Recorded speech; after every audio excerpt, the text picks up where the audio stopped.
ایک حدیث مبارکہ ہے کہ ایک طاقتور مومن کمزور مومن سے بہتر ہے۔ مکہ میں تھے تو نبی پاک صلی اللہ علیہ وسلم نے دو میں سے ایک کے لیے دعا مانگی تھی، کیونکہ وہ انفلوئنس والے تھے، طاقت والے لوگ تھے۔ تو یہی پیغام امت کے لیے بھی جاتا ہے۔ میں تو یہ پیغام دوں گا کہ پہلے پاکستان کو اپنے آپ کو سنبھالنا چاہیے، اپنی کچھ ویلیو بنائیں، کچھ آپ کی ویٹیج ہو، پھر آپ کی بات کوئی سنے گا۔ اگر آپ IMF کے سامنے ہاتھ پھیلا کے بیٹھے ہوئے ہیں، اگر آپ بالکل لڑکھڑا رہے ہیں، آپ کا آپس میں لڑائی ہو رہی ہے، تو پھر آپ مدد نہیں کر سکتے۔ بھائی صاحب آپ سے شروع کروں گا۔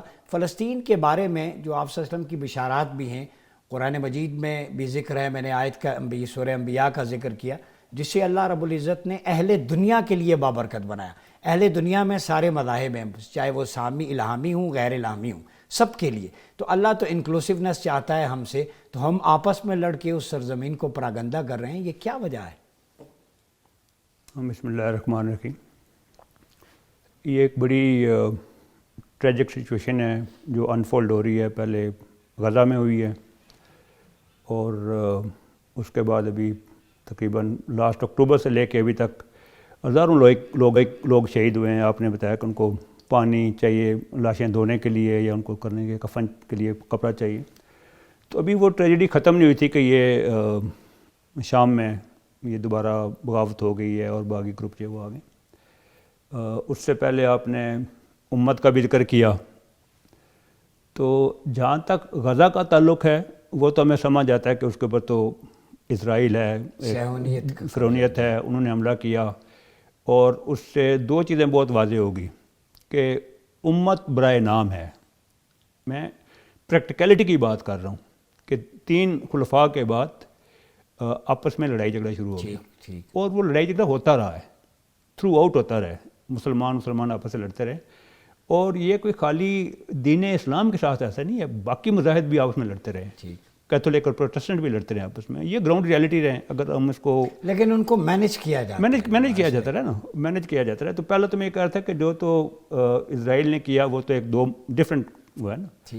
ابھی جو پچھلے تقریباً 15 سال سے سیریا میں ہو رہا ہے، یہ تو مسلمان ہی کر رہے ہیں نا، آپس میں لڑ رہے ہیں۔ وی کین سے کہ بعض سے لوگ ان کو مینیپولیٹ کر رہے ہیں، لیکن لڑ تو آپس میں رہے ہیں، اور لڑا بھی جو رہے ہیں وہ بھی مسلمان ہیں۔ ان میں جو ایرانین کے انٹرسٹ ہیں، ان میں جو ٹرکی کے انٹرسٹ ہیں، ان میں کرد کے جو اپنے انٹرسٹ ہیں، ان سب کا جب آپس میں کنفلکٹ بنتا ہے تو وہ ایک بیٹل گراؤنڈ بن گیا ہے، جس میں IS بھی کھڑی ہو جاتی ہے، جس میں اوباما صاحب کے وقت میں بیماری بھی ہو جاتی ہے۔ تو we provide them a space جس کے اندر وہ منور کرتے ہیں۔ تو میرے خیال میں جس وقت تک ہم مسلمان ہونے کا ثبوت نہیں دیتے، یونٹی نہیں شو کرتے، اپنے ڈفرینسز کو خود ریزالو نہیں کرتے، تو ہمارے اوپر ایسے برے وقت آتے رہیں گے۔ ایک حصہ جس پہ میں اب آؤں گا وہ بڑا امپورٹنٹ ہے، چونکہ ہم اپنی بات نہیں کرتے، اللہ اور رسول کی بات کرتے ہیں، اور میرے سامنے اس وقت بخاری، مسلم، ترمذی، ابی داؤد، معجم طبرانی کی یہ روایت ہے، اور بڑی امپورٹنٹ ہے۔ اور میں یوتھ سے بھی کہوں گا، اپنے دل پہ ہاتھ رکھ کے سوچیں، کہیں جو کچھ وہاں پہ ہے وہ یہاں نہ ہو جائے۔ اور آپ صلی اللہ علیہ وسلم نے 1400 سال پہلے پریڈکٹ کیا تھا، جب آپ صلی اللہ علیہ وسلم نے یہ فرمایا کہ شام اور یمن میں برکت کی دعا کی، تو میرے سامنے حدیث کا پورا متن ہے۔ قالوا یا رسول اللہ فی نجدنا، کہ یا رسول اللہ ہمارے نجد میں برکت کی دعا کیجئے۔ نجد کے علاقے سے ایک عربی تھا، اس نے یہ کہا ہمارے علاقے کے لیے بھی دعا کریں برکت کی، اگر شام اور یمن کے لیے کر رہے ہیں تو فَأَظُنَّ قَالَ فِي الثَّالِثَةِ هُنَالِكَ الزِّلْزَالُ وَالْفِتَنُ۔ یہ آپ صلی اللہ علیہ وسلم کے الفاظ ہیں، میرے نہیں ہیں، یہ مقدس الفاظ، ان ہوا الا وحی یوحا، جن کے بارے میں قرآن نے کہا کہ وہاں سے تو زلزلے ہوں گے اور فتنے وپا ہوں گے۔ کہاں سے؟ نجد سے، اس علاقے سے۔ اور پھر فرمایا وَبِهَا يُطَّلَعُ قَرْنُ الشَّيْطَانِ، وہاں سے شیطان کے سینگوں والا فتنہ برآمد ہوگا۔ یہ نجد کا علاقہ مدینہ کے مشرق کی طرف ہے۔ پھر دیگر ائمہ نے کہا ہے کہ اس میں عراق کا ایک نجد عراق ہے، نجد خال ہے، عقاب ہے، عجا ہے، یمامہ ہے، مختلف ٹیریٹریز ہیں۔ تو میرا سوال یہ ہے کہ اس دور کے اندر وہ جو فتنہ تھا جس کی طرف آپ صلی اللہ علیہ وسلم نے اشارہ کیا، وہ قبیلہ بنو تمیم سے تھا، جس نے آپ صلی اللہ علیہ وسلم سے کہا تھا کہ اتق اللہ یا محمد، اے محمد صلی اللہ علیہ وسلم اللہ سے ڈریے۔ آپ نے فرمایا میں نہیں ڈر رہا، تو کون اللہ سے ڈر رہا ہے؟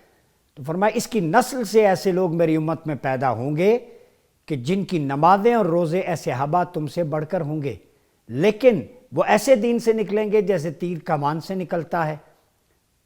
اور یہ فرمایا وَهُمْ شَرُّ الْخَلَائِقِ، وہ کائنات میں مخلوق میں بدترین مخلوق ہوں گے، they are worst of the creations، وَهُمْ كِلَابُهُمُ النَّارِ، یہ رسول اللہ کا فرمان سنیں، ہر پاکستانی سنے اگر اس آگ سے بچنا چاہتا ہے.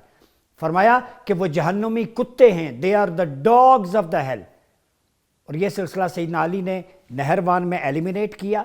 یہ کربلا تک نہروان سے ہوتی ہوئی یہ لڑائی ابھی شام میں اور پھر پاکستان میں جو فالٹ لائنز ہیں, جو دہشت گردی اور انتہا پسندی ہے, جو فتنہ خوارج ہے جس کے خلاف افواج پاکستان برسر پیکار ہے, اس فتنے کو پہچاننا ہوگا. میں اپنے پارٹیسپینٹ سے یہ جاننے کی کوشش کروں گا کہ یہ قرن الشیطان جو نجد کا فتنہ ہے جسے آپ صلی اللہ علیہ وسلم نے اپنی امت میں کہا, اس کا سولوشن کیا ہے؟ اس سے ہم بھی جھوک رہے ہیں. جی جنرل صاحب یہ بتائیں کہ حضور علیہ السلام کی احادیث میں نے آپ کے سامنے رکھی ریفرنسز کے ساتھ, متفق علیہ, کتاب الفتن, اشراط الساعہ, امام مسلم نے, امام بخاری نے, ڈھیروں ہیں. سب کچھ جاننے کے باوجود بھی ہم بہکاوے میں آ جاتے ہیں اور اپنے فوجیوں کی جوانوں کی لاشیں بھی پیش کر رہے ہیں, سینے پیش کر رہے ہیں. جیسے عراق میں, شام میں, لیبیا کا آپ کا حشر دیکھا, تو آپ نہیں سمجھتے کہ اپنے اندر کی انٹرنل فالٹ لائنز ہیں, اس کو ختم کریں تو پھر صہیونزم کا مقابلہ ایک مٹھی بن کر سکتے ہیں؟ میں تو اس چیز کا بہت بڑا داعی ہوں کہ سب سے پہلے پاکستان میں اسٹیبلٹی ہونی چاہیے. ٹھیک, پاکستان کو طاقتور ہونا چاہیے. اگر آپ خود لڑکھڑا رہے ہیں تو آپ کسی مسلمان بھائی کا یہ بات مددگار نہیں بن سکتے, اور بدقسمتی سے ہم خود لڑکھڑا رہے ہیں. آپ نے فتنہ خوارج کی بات کی ہے. ابھی بلوچستان میں پچھلے تقریباً 25 سال سے, اور فاٹا میں بھی ابھی جو پراپر ڈسٹرکٹ بن گئی ہیں ان میں بھی یہ ماحول چل رہا ہے. جی, تو میرے تو یہ اس چیز کے اوپر ایمفسس ہے, اور میں بڑا پروپوننٹ ہوں اس چیز کا کہ we must consistently and constantly keep engaging people. جو یعنی ملٹری فرنٹ کے ساتھ باقی فرنٹس بالکل ان کو کریں. کریکولم ڈیزائن ہونے یا اس کے لیے یوتھ امپاورمنٹ سکلز پروگرامز ہم مطلب انیشیٹ کر سکتے ہیں. ان کو ان سے وین آؤٹ کریں نا, قومی دھارے میں قومی دھارے میں کریں, لیکن اس کے ساتھ ساتھ باقی طریقوں کو امبیڈ کریں. ہمیں ہر حالت میں یہ کوشش کرنی چاہیے کہ یہ آگ کم سے کم ہو, پھیلے نہ. جنرل صاحب یہ بتائیے کہ آپ سولوشن کیا دیتے ہیں مڈل ایسٹ کی سچویشن, اسپیشلی سیریا کا, اور پیغام کیا ہے آپ کا قوم کے لیے, اور پاکستان کا رول اسپیشلی اس سچویشن میں کیا ہونا چاہیے؟ میں پہلے تو تھوڑا سا کومنٹ کروں گا. جو پہلے ہمارا آرگومنٹ چل رہا تھا, سوسائٹیز کا جو رول ہے وہ ہم سے زیادہ پروناؤنسڈ یورپ میں تھا, امریکہ میں تھا, اگینسٹ غزہ وار. ٹھیک, جدھر ہم یہ کہتے ہیں کہ تھوڑا سا حماس بھی سنی آرگنائزیشن ہے, حزب اللہ شیعہ آرگنائزیشن ہے. باقی آپ نے کہا کہ قوم کے لیے پیغام کیا ہے, تو میں تو قوم کے لیے یہی پیغام دوں گا کہ اپنے اندر اتفاق لائیں, کشیدگی کو کم کریں, چاہے وہ مذہبی کشیدگی ہے, چاہے وہ پولیٹیکل کشیدگی ہے. کہ اگر پاکستان مضبوط ہوگا تو پھر آپ اسلام کا قلعہ بن سکتے ہیں. اگر آپ کے اکانومی شیٹرز میں ہیں, اگر آپ کے اندر لڑائی ہو رہی ہے, آپ کے شہروں میں آپ کے ہر وقت لڑائی ہو رہی ہے, فلسطین کی بات کریں گے, آپ نہیں کر سکتے نا. جب وہی میں نے کہا نا کہ ایک گرتا ہوا لڑکھاتا ہوا آدمی دوسرے کو تو سپورٹ نہیں کر سکتا.